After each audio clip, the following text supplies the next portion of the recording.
Hi, I'm Rachel Redeemed, and today we're going to be taking a look at some of the things that go on behind the scenes at Torch Trust. Let's go.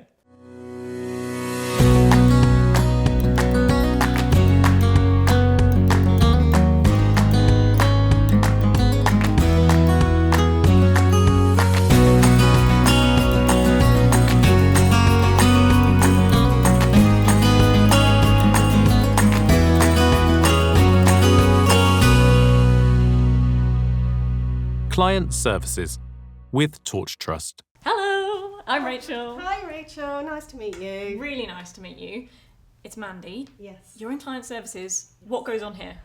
Well, very busy in client services and lots happens here actually. Some people just phone us because they're having a down day, feeling quite isolated, being blind or partially sighted, and just want to have a chat, just to lift them up. And so it can be chats like that and those conversations. It can be things like somebody calls because they want to find a local church that's sight loss friendly across the United Kingdom, so we can help them with that. It might be that, as I say, they're feeling quite isolated, want to try and connect with other people, and so want to know whether there's any groups that they can join.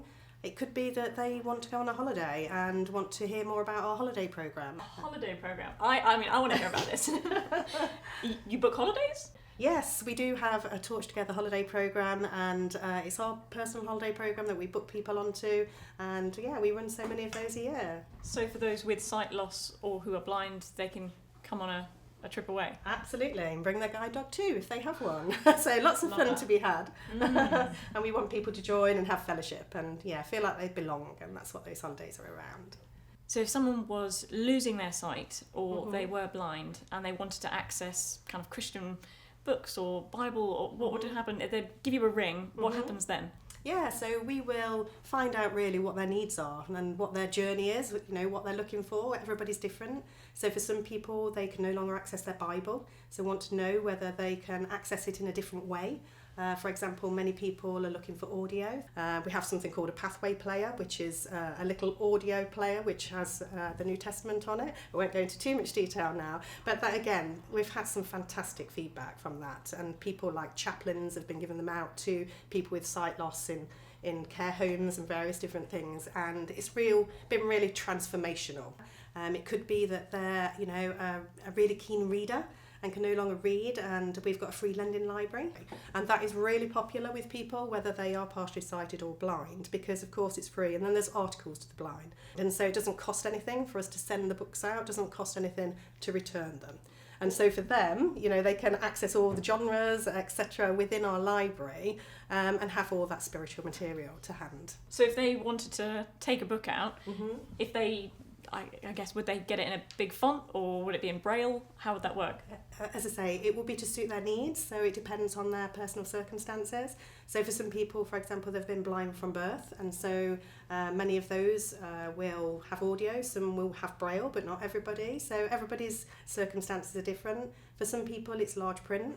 And some people's journeys change as they go on. It can deteriorate in 6, 12 months, 2 years' time, and so they might need a different font, so larger print. How would you accommodate for that?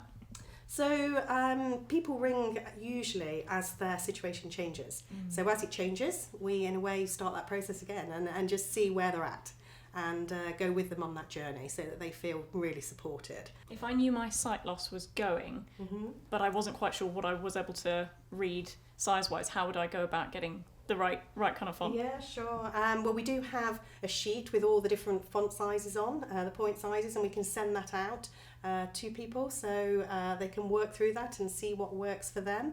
And then if their sight changes at a later date, again, we can look at it again and move things along to a higher font.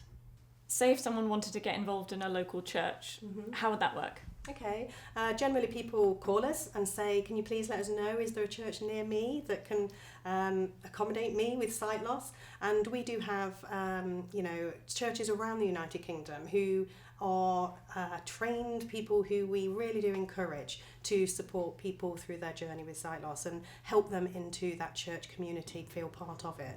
And so that's our Sight Loss Friendly Church initiative, which we really encourage. And yeah, it's about people's journey, and we want them to feel part of that church, and not just somebody who has to sit on a pew and listen, but somebody who can be part of the choir, somebody who can do the washing up, be part of the welcome team, etc. So we really want to make churches, or help assist and guide churches in really trying to change their way of thinking, I suppose, of how to include people and understand what it is in terms of people's needs, because everybody, as I say, is different. That all sounds amazing. Do you have a favourite story of someone you've been able to help? I suppose the ones that are really heartfelt are the ones where you really can tell you've made a difference to somebody's life. Somebody wanted, feeling really, really isolated, wanting to go along to some kind of group, feel part of something, and we were able to find them a local group for them to go to, which meet once a month, and they said it was transformational for them. They've made new friends, they enjoyed the fellowship, people come and pick them up and drop them off, and also we managed to find them a local sight loss friendly church too, and so they're part of that community and part of now that church life and enjoying the groups, and just being part of that real fellowship and feel like they belong, and feel very well supported. So it's great to hear those stories. This has been so cool to hear. Thank you so much for sharing.